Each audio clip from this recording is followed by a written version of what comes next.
And I think being connected to the world of the unseen is one of the biggest blessings that we have been given, because it prepares us for what we do not know. And it also allows us in times where we feel like almost imprisoned in that physical world. It allows us to go beyond our bodies and beyond the walls we reside, within which we reside. So it allows us to roam freely there where our bodies cannot move. So the world of the unseen, in reality, is not in need of a physical journey. And that's why even people who are pinned to their beds because of illness or disease or whatever, or in hospital beds, the freedom of thinking and the freedom of their minds is very often that which gives them hope. Now, and it allows them to forget the place where they live in. How many a man was imprisoned, while innocent? Now, like America admitted that a lot of people who were in Guantanamo, weren't supposed to be there. That's what they say themselves. And then after 10, 15 years of torture, they say, actually, you're not guilty. Go home. SubhanAllah, can you imagine? Like, some may have been guilty, but the majority, apparently, they say themselves, never. So these people say that when they were within these prison walls, being tortured and being beaten and missing their families, that other dimension was actually what kept them healthy, mentally healthy. They said, like, sometimes in our dreams we would meet our families, sometimes in our dreams my wife would talk to me, or they would roam through another world where they would meet the Sahaba radiallahu anhum, meet the Prophet alayhi salatu wasalam. So this is one of these miracles that Allah has given to the human being. And we spoke about the senses last time. And this is really one of the most beautiful things. So it all happens in the mind, but it's reality. So we are now looking at what is beyond life we know, and it is already, and it makes you happy, right? Even though you do not see it. That's the strange thing, and that is where Iman comes in. Like, we speak about things you cannot see, but they make you happy. Things you may never see in your life, but it has an effect on you. How does that even make sense? Now you speak of angels and all of a sudden you feel energized, you feel motivated, you feel, wow, yeah. But there's nothing. To your right, there's nothing. So, and that is what Iman does. It's al-imanu bil-ghayb. And this is why Allah subhanahu wa ta'ala, in Surah Al-Fatiha, He speaks of al-ghayb immediately. When He speaks, Alhamdulillah, Allah is from al-ghayb. Right? We do not see Allah with our eyes here, do we? And then He says, Maliki yawmiddin. That's al-ghayb. Nam yawmiddin is al-ghayb. In the first verses of Surah Al-Fatiha, same thing. Surah Al-Baqarah, الَّذِينَ يُؤْمِنُونَ, the ones who believe in the unseen. So the power of believing in the unseen allows you to keep on going where others give up. And that's why the Muslim Ummah, because of their belief in al-ghayb, because they believe in al-ghayb so strongly, they were never eradicated or erased from the face of the earth. No, never. And that's why you see that a true believer stands strong where others would give up on life. Like, even if you hear how some of these women in Pakistan, for example, now speak, of course they cry. You wouldn't be human if you don't cry. But nevertheless, they still stand strong. They didn't give up on life. They cry, they feel miserable, but many of them still have that connection to Allah. And as long as you are connected to Allah Jalla wa Ala, no matter what happens in your life, you will never give up. Because you know that you were not created to cry victory here in this life. Now, you were not created to find a solution to all your problems in this life. You were not created to be declared innocent by those who accuse you in this life. If you expect everything like that to be settled here, then you will live a miserable life.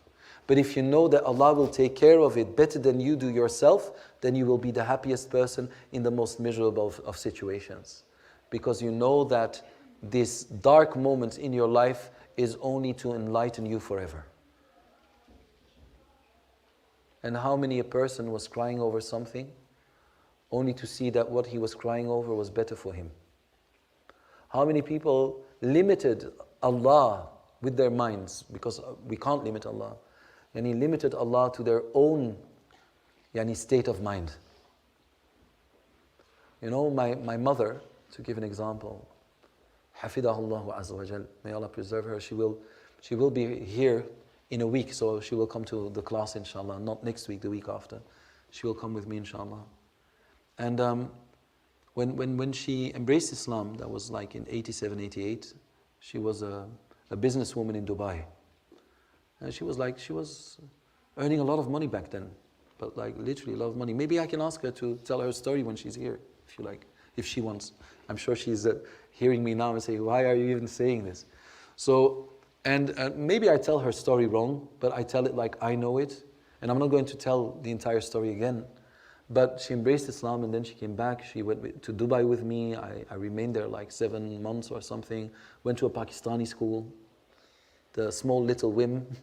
I would be in Dubai and you know these wooden small tiny boats. I would cross the river with that, go through the streets. I was maybe 11 or something. I don't know how old I was. I would wear like the Pakistani shalwar qameez, we would call it back then. And then I would do alif, ba, ta, thi. So in reality, at that moment in time is where I learned my Arabic alphabet. It was then. So I think that helped me later on when I embraced Islam to pronounce the letters with ease, because I learned them at a very young age, you see. And I was there, and then I went back to Belgium, and then my father was before becoming a Muslim, before he died, a true atheist, in the very sense of the true sense of the word. And so he decided to go to court against my mother, because he said that my mother would drive me and my sister crazy, because she was talking about Jannah, talking about Nar, talking about Allah. My father won the case, which is very strange, but he had a lot of, he could pull a lot of strings, to be quite frank, my father. So, and then lost the case, and then I remained with my father rather, for many years, many years, until I was 18. And so I would not really see my mother. Sometimes I would see her on the street. I remember once that right before taking the bus, my mother came to me. I had my nose ring. I had my nose ring on. My hair was shaved in a very strange way. And my mother looked at me and she said, "Where are you going?" I said, "I'm going to France." I just wanted to, I lived on the street for 3 weeks or something. So just in a park, that is where I would sleep, and with friends, and no house, no nothing. It was a strange time. And subhanAllah, but my mother then, I remember that she cried when she saw me. Like, please think of what you're doing, and don't think you're following the correct path, this and that. Didn't listen. And then when that night, when I returned from a disco, that is where all of a sudden I felt attracted to Islam. Out of nowhere, literally out of nowhere. Like, you come from a disco, you become a Muslim. Like I told you that my father said, "Did you come from a mosque?" I said, "No, from a disco." He said, "Is that what they teach you there?" And then when I saw my mother, she said that she never gave up.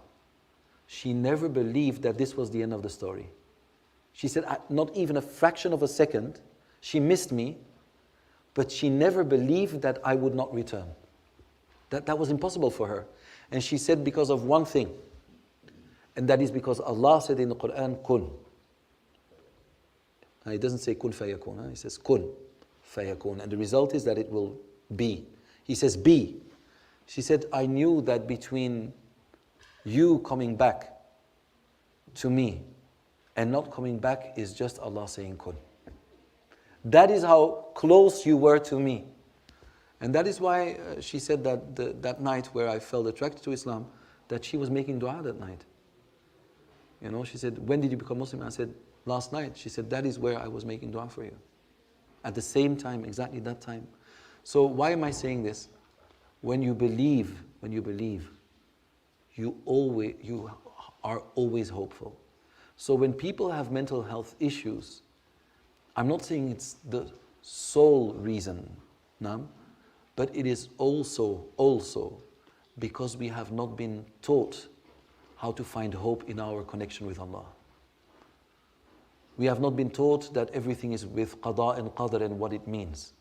We have not been taught that Allah's justice is always justice. It is never wrongdoing. So if we teach people that from a very young age onwards, then most likely they will not end up going through these mental health issues that they are going through today. It is because when you don't have Allah to fall back on, you don't have your religion to rely on, it is very easy to become a victim of what life is throwing at you. And what life is throwing at you for the moment are many insecurities, many doubts, inferiority complexes, anxiety, you name it. Don't think that when you watch the news, right, that it doesn't do anything to your body. We were created as a survival mechanism. We survive. We were created to survive. That is who we are on the inside. And everything that endangers, at least physically, gives the impression that we are in a danger, our body will respond by releasing stress hormones, that will elevate our heartbeat, and all the things that are happening to our body is like too much to explain right now. But when you watch the news, your body is in a state of anxiety. Your body is in a state of fight or flight. It is, whether you want it or not, because your body is not able to rationalize it. Imagine that you should rationalize when you see, like, I don't know, somebody with a gun in front of you. Like, is that a true gun or is it a false gun? You're not going to rationalize it, right? Like, you are just going to respond because your life depends on it. So now when you are being constantly exposed to things that endanger your life, meaning financially, physically, emotionally, socially, you name it, and that on top of that you can't do anything about it, that the only state you can actually have is a worrying state with a passive body that cannot do anything to change it, then what? Then you will become anxious and you will have panic attacks and you will have so many more things. So being exposed to the news all the time, I mean, how many times did they say that Putin will push the button? Say it when he does it. Why are you telling me? Yeah, well, I think he's going to push the button. What do you think? Oh, let me drink a coffee before I... And that's the way they talk about it all the time. Now we really think he's going to do it. Oh, actually, I don't think he's going to do it. Yes, if you don't know, make up your mind. No? And then, the crisis. No, not the crisis. Yes, the crisis. Oh, the prices are going... You told me once that the prices are going up. Don't tell me every day. Like people cannot pay their bills. You told me yesterday, before yesterday, before yesterday. So please share me something. Say something what we should be doing. Because the politicians are definitely not doing it. They're not doing it.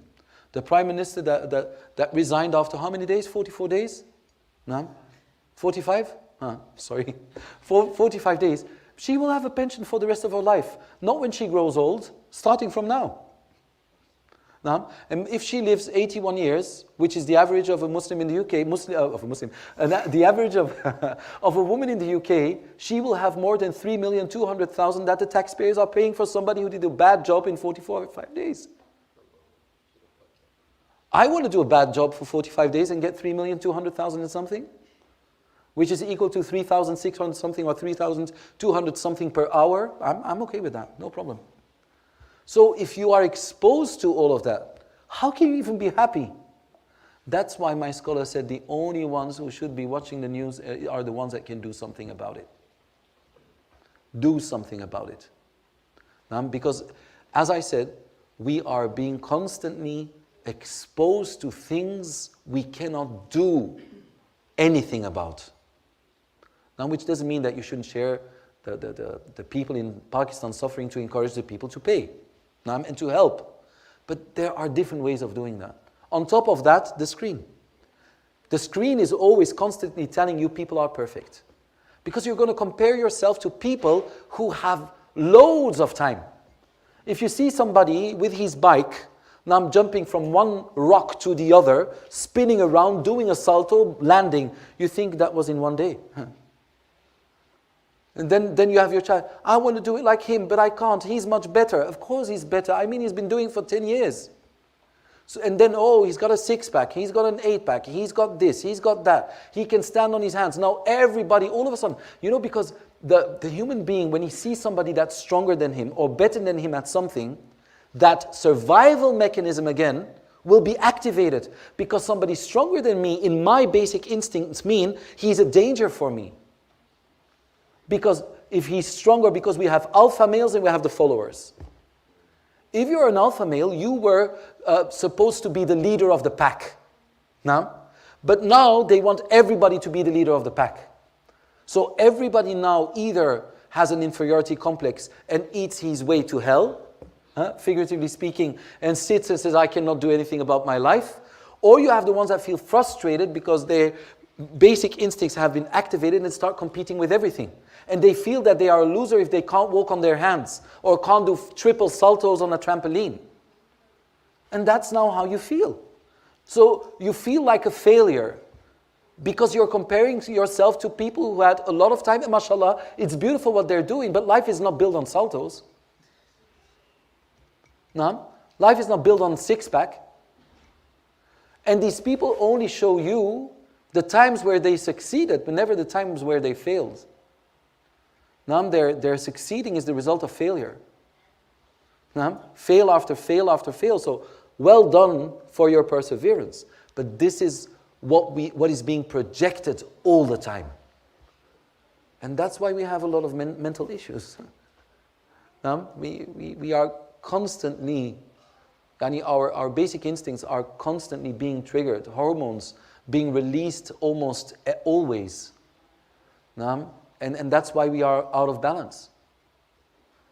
Our cortisol levels are all the way up, our heartbeat, it's a mess. So this is why, barakallahu feekum, not to speak about sleep deprivation, meaning like you are being deprived from sleep by your screen. If you were to know what a bad sleep does to your body, and I'm not the best example to tell you you have to sleep a lot, but I try to sleep right. Now, if I sleep at 9, I wake up at 3. If I sleep at 10, I wake up at 4. So these hours are very important. So for me, 4 hours are sufficient. And for some people, 5. That goes back to who you are. That is your system. My granny, rahmatullahi alayhi, she would sleep at 1 at night, 1:30 at night, and wake up 6 in the morning. So my son Laith has the same thing. Like, he wakes up at 5:30 and he's the happiest boy in the world. Like, 5 o'clock, yeah. And then especially during the winter, when it's light very early, right? Summer. Then he says, Dada, I have to wake up. I say, why? He says, because it's not dark now. So can you imagine at 3:30, like it's not dark and then he has to wake up. So what I want to say is, so you are being deprived from your sleep or you don't sleep correctly. I said in my first sharh of Ihya Ulumuddin, how important the sleep is between 10 and 4 o'clock. If you can sleep from 10 to 4, you are the most energized, rejuvenated being on the entire planet. I'm not saying sleep less than this, but definitely try to go to bed at 10. Now, it's very important. Maybe one day, in my series, The Origin of Sin, where I approach the sin from a psychological, physiological, and so much neurological approach and a religious approach, and I merge them together, you will see the effect of sleep even on your sins. So now to come back, I know I'm saying a lot, but believing in the unseen is your backbone. It's your spine. It is what you need to walk straight in life.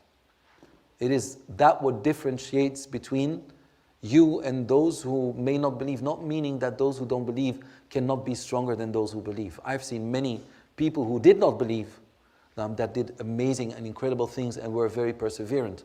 So, but I say as a whole, in general, believe gives you an extra dimension that people who do not believe don't have. That's just a fact, right? And so this is why, barakallahu feekum, our belief in the angels, our belief in al-qada wal-qadar, our belief in Allah Jalla wa Ala subhanahu wa ta'ala, our belief in yani, all these things, they just make us stronger and they prevent. Now, they are yani, measures, if taken, yani, they will prevent people from ending up in these mental health issues that we are seeing today. And I'm sure you met a lot of people as well, Zegham, because that is also your field, right? So a lot of youngsters just are giving up on life. They don't see a reason to live. Say, why am I living? What am I going to do with life? Any rents are going up, any mortgages are going up, wages are going down. You know, and why do they speak like this? Because they are yani, exposed to that. Imagine that you don't watch the news. Then maybe you walk through the street and you don't even know that England is in the midst of a crisis. Yes, you will see that the bills go up. But for the rest, everything looks normal. And this is why we should not live in the reported world. We should live in the true world. With our bodies now, we are in the true world, but our minds are connected to the reported world. And the reported world has to share with you dramatic things in order to keep you clustered to the screen. Because if they would say, oh, a new baby is born, nobody would watch the news. Like we have a new soccer field, that's always at the end of the news.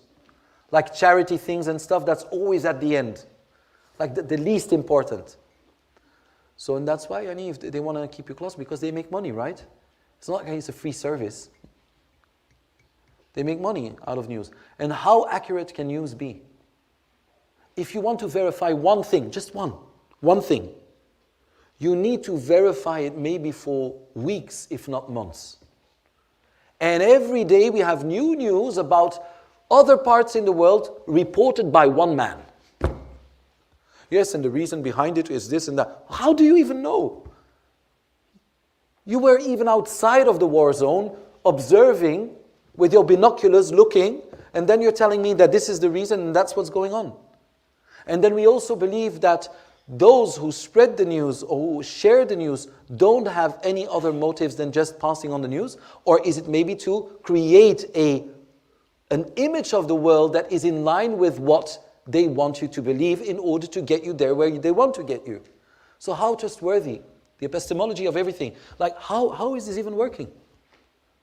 How can you even believe the news? You know, they take an image. How often?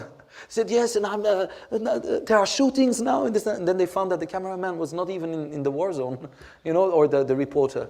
Like the same, you show one little image of people in Tunisia, like 20 people, in a country with millions. We don't want this leader. Yes, and of course, the Tunisians, as you see right here, behind me, are against this and that. So this is what the Tunisians really think. You're gonna tell me that 20 people behind you that were probably paid by you so that they would create that scenery behind you are actually representative of the entire nation? Come on, leave me alone. And this is the way we look at life. The reported world. The world through a screen. Ask yourself, who's showing what and why? So please, if I can give you good advice, I don't mean that you have to alienate yourself from life. That's not what I'm saying. You have to keep up with life. But just reading the what? The headlines is sufficient. Headlines, this, you understand it. All the rest is rubbish. And then, Allah musta'an, they try to depict the stock market and the financial market as an animal that is living on its own. Yes, the market is going down. The market is not going down. People are deciding whether it goes down or up. Yeah, the market is going down. The prices of oil are going up. They're not going up. You are making them go up.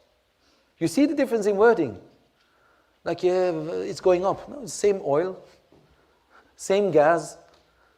Just people making war and at the expense of innocent souls, like in Ukraine, just to make more money. They don't care. They have proven in the past that they just don't care about human lives when money is involved. People don't care. For money, people kill. No? For money, people do many things. They betray their own mothers for money. Let alone kill people whom they do not know. So if you're going to have a look, the worldview we have is very often so distorted, and we should be blamed to believe that the world is the way it has been reported today, yani, through news and other channels. So what does this mean? It means that we are going to occupy ourselves with our lives and help people who are in need. That's it.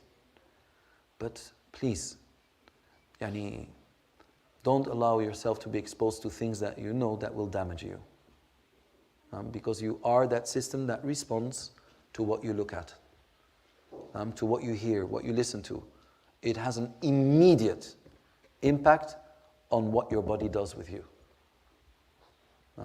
So I ask Allah subhanahu wa ta'ala to make it beneficial. So this is why we say, yani, imanun bil ghayb is your way out. Because the world seems to become, yani, every day more and more to look like a small little prison. One tiny little city. Whereas 100 years ago, people would have their own culture, and cultures would be a sign of the diversity of the human being. Now there's just a monoculture. Just monoculture. Like even if you look, yani, everything, yani, is weighed on the scales of John with the blonde hair and the blue eyes. No? That's right, that's wrong. Who are people to say what's right and wrong? In a world where everything is with consent, we speak of consent all the time.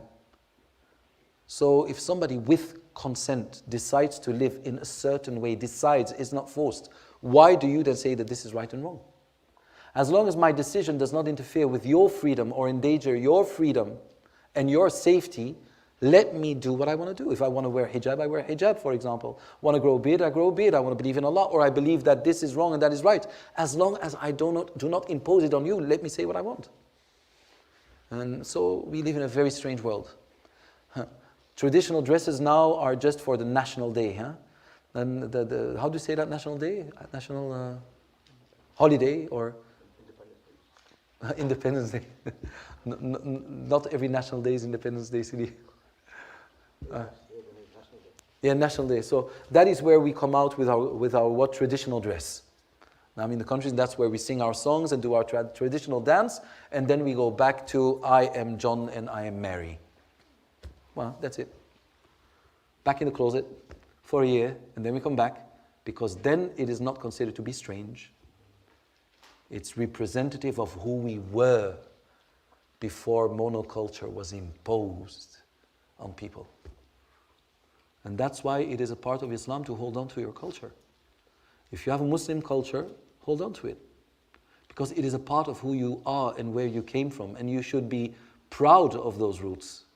Now, when I was sitting with Sheikh Abdul Hakim Murad in the car on our journey, we were speaking about what the dress of a Muslim scholar in Europe would look like. Because now I'm dressed like this, right? I'm not saying I'm a scholar, but I'm dressed like this.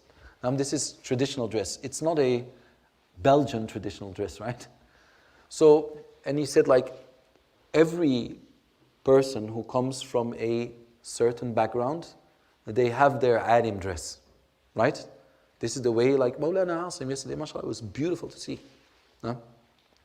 So what would that look like if people in Britain would have these traditional scholars that would have been the result of Islam expanding or literally being a part of that Muslim world back in the days? What would it look like?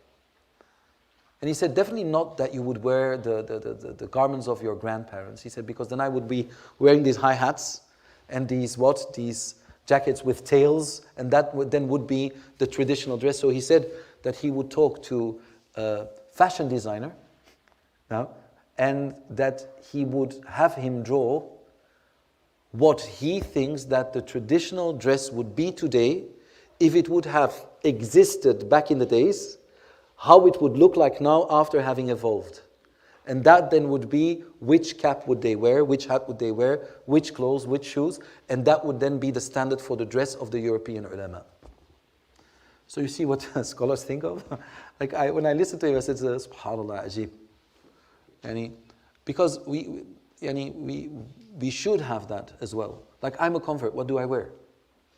Sometimes I'm a Pakistani. No, it's true. Sometimes I'm an Arab. Sometimes I'm a Yemenite. And sometimes I don't know what I am. I'm a bit Chechen, a bit Bosnian. So I get lost. Like, what is that dress that, for example, a Muslim scholar, or in my case, Talib al-Ilm, student of knowledge, what should they be wearing? I don't know. So anyway, be proud of your roots. Be proud of it. And go back to them. Now, I'm not saying you have to go to a job interview like this. لكل مقام مقال. Now, if your job requires from you to wear a tie and this and that, that's what you wear, right? But in your free time, you do not have to look like anybody. Now, you don't have to fit in. You are just the result of hundreds of years of culture, of Muslim culture, not any culture. And you are proud of that. Why are you proud? Not out of arrogance, not out of nationalism, not because you're a patriot, no. Because Allah says, وَجَعَلْنَاكُمْ شُعُوبًا وَقَبَائِلَ لِتَعَارَفُوا. We have turned you into tribes and nations so that you would get to know one another. But now where are the tribes and the nations going? They have all been assimilated. Assimilation. There's no part anymore of integration. Even the word integration, what does it mean? But assimilation means that everybody has to be the same. Until you don't recognize the differences anymore. That's the way they want, Allahu Akbar, the world today to look like. One world, one dress, one thought, one moral standard, one everything. And that is where we say, no. شُعُوبًا وَقَبَائِلًا. We are tribes and nations, and we will keep on representing our nation and tribe because it's a part of what Allah wanted. It's a part of what Allah spoke about. He praised it, these differences.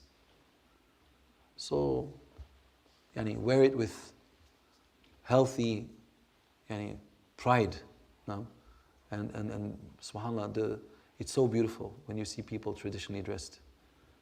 But it has been erased, eradicated, vanished, melted away like melting snow for the burning sun, until nothing is left but that which looks a little bit like the American culture.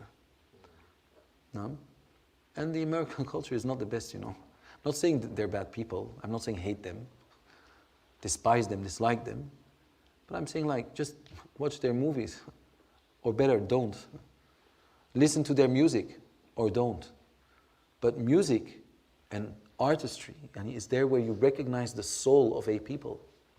And that's why people started loving just one stripe, one line on a white piece of paper is sold, or a banana against the wall. Boom, banana. Wow. Like for so many hundreds of thousands of dollars. Like just 2 lines. Allah. 2 lines. There where people would really put their heart on that piece of paper, well, that's now gone. Like if you look at the architecture back in the days, it was an art. A building was an art. It was like an architect would think, and the building had to represent emotions, philosophy, culture.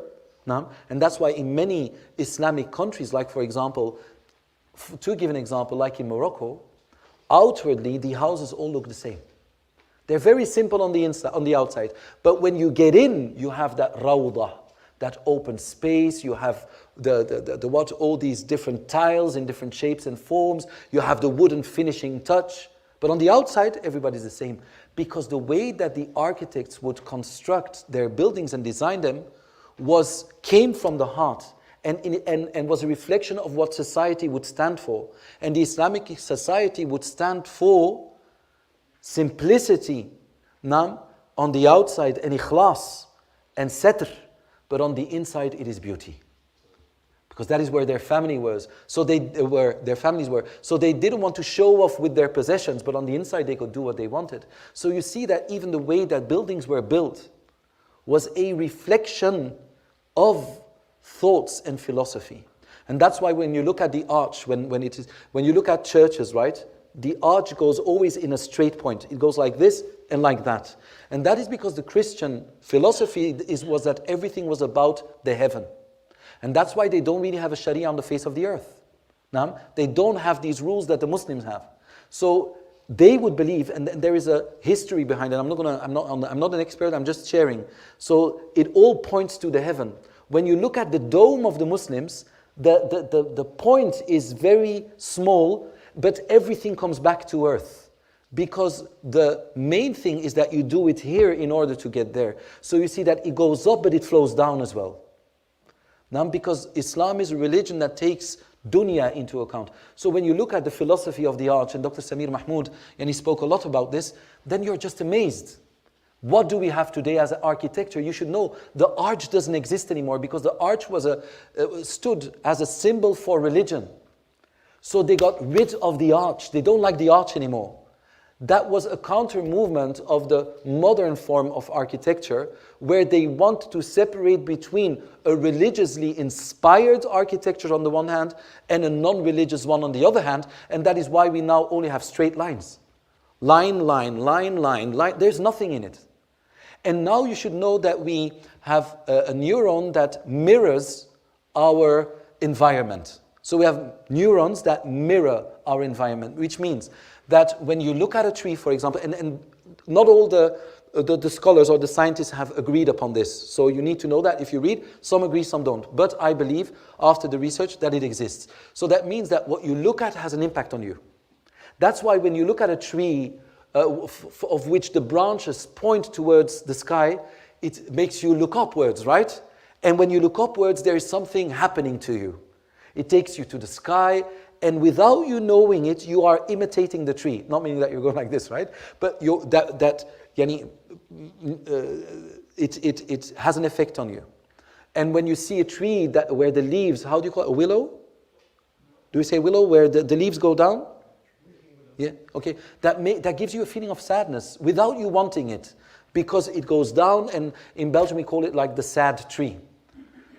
So now they have found, these scientists, that the environment where you walk has an immediate impact on that neuron that tries to mimic its surroundings. So if it is filled with passion, and the buildings represent a philosophy and represent feelings and emotions, then that will have an impact on how you feel and behave. Why do people in big cities usually walk around like this? What is there to love? It are the most, I'm not saying what is there to love, it are the most beautiful buildings, but they're not built with a philosophy. They're built based on, I want the biggest thing that costs the most of money. So there is no spirituality within that building. So you then have no spirituality when you walk around the city. There's just straight lines, straight, straight, straight, straight, no color, nothing innovative, nothing. So you see that, to cut a very long story short, that even in the way things are built, it has an immediate impact on who we are, what we do, and the same with the drawings, and this is the American culture.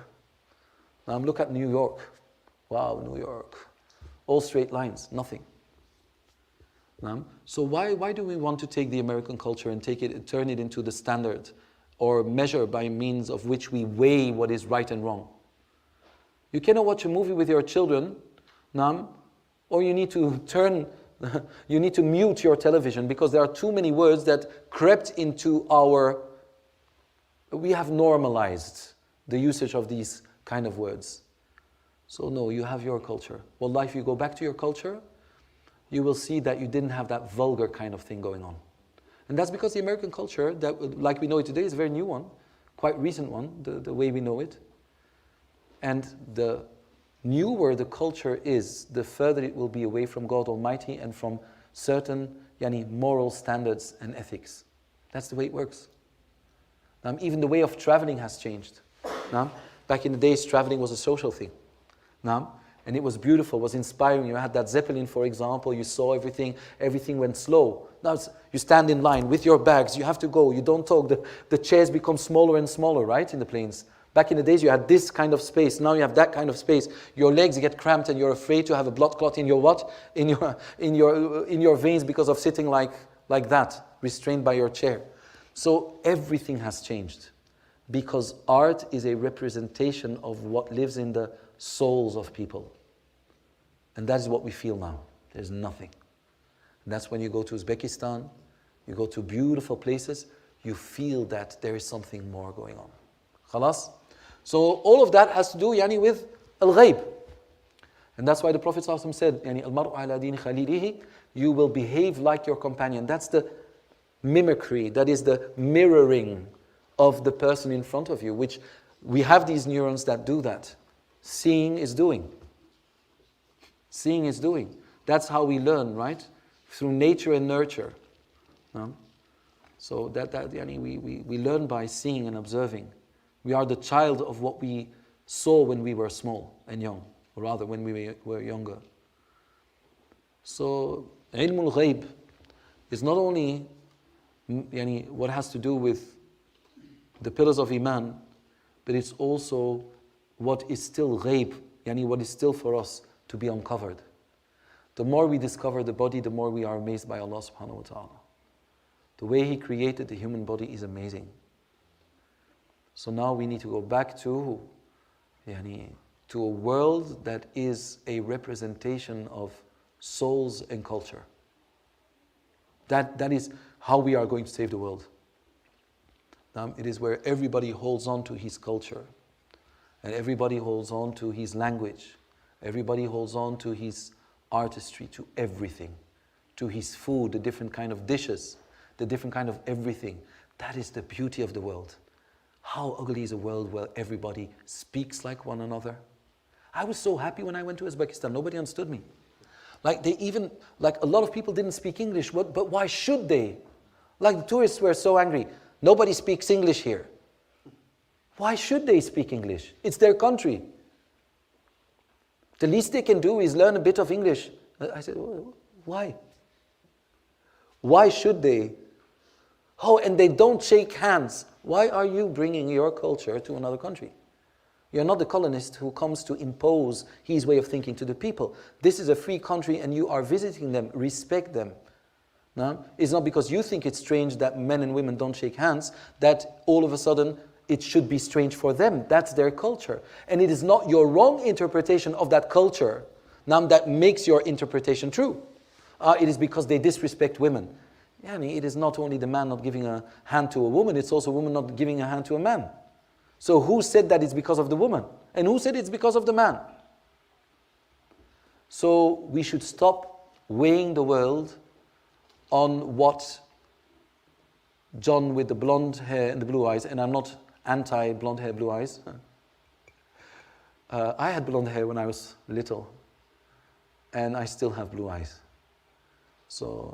But it's just a way of saying it, because not everybody whose name is John, and not everybody who has blue eyes and blonde hair is bad. It's just a way of saying it. So just say, don't let others dictate how you should think, what you should wear, what you should eat, how you should speak. It just doesn't make sense.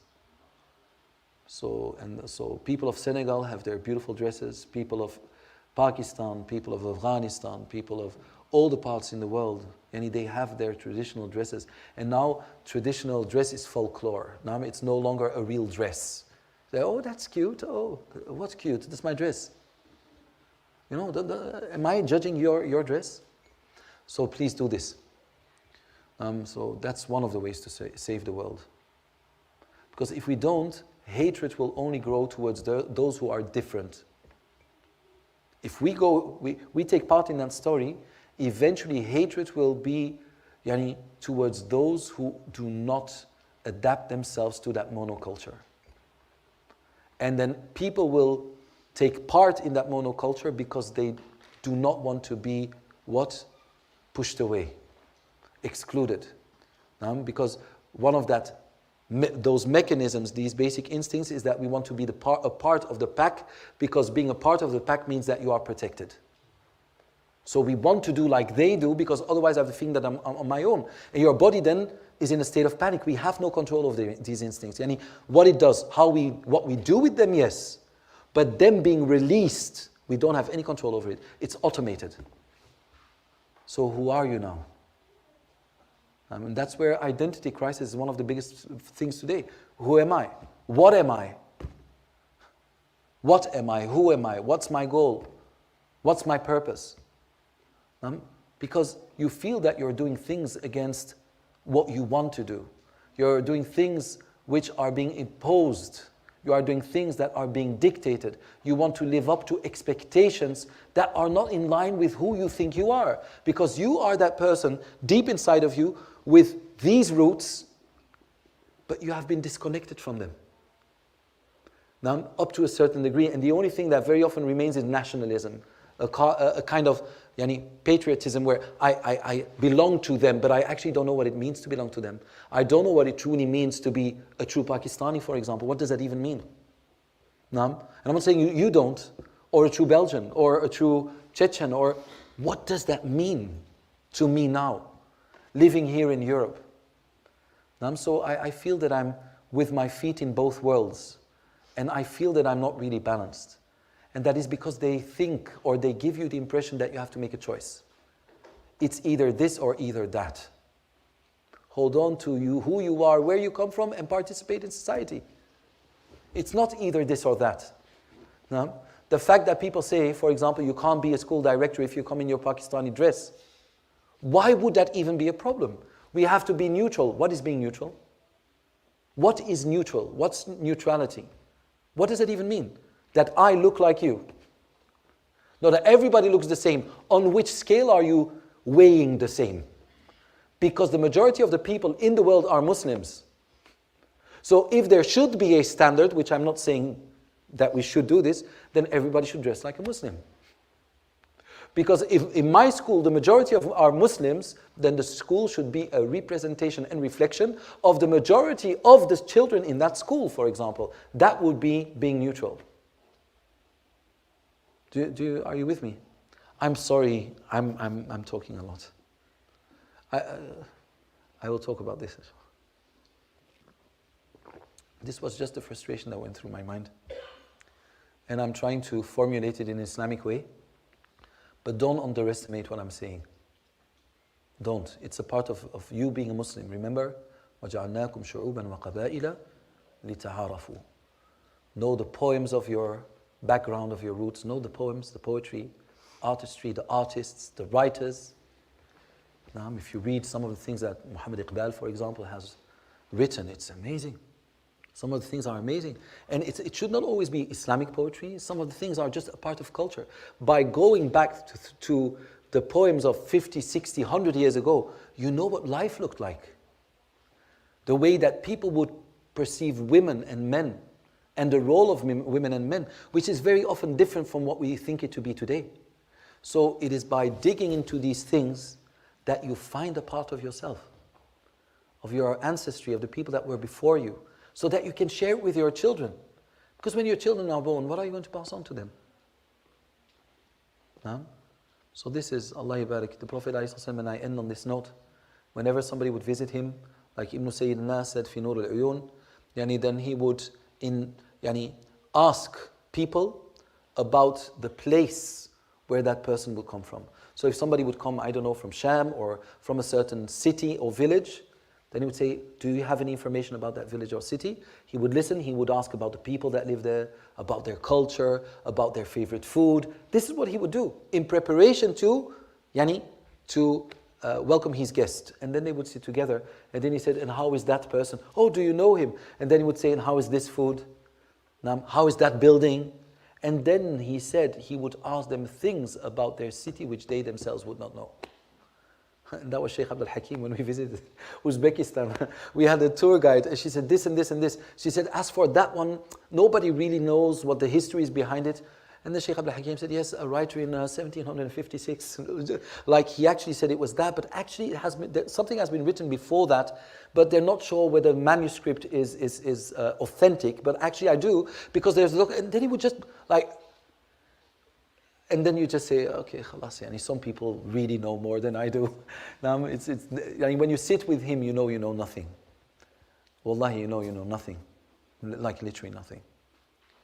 So, khalas, take that with you, let it sink, digest it, and see what you do with it. See what you do with it. So next time everybody, any national clothes and this and that, they tell me, don't speak English with me.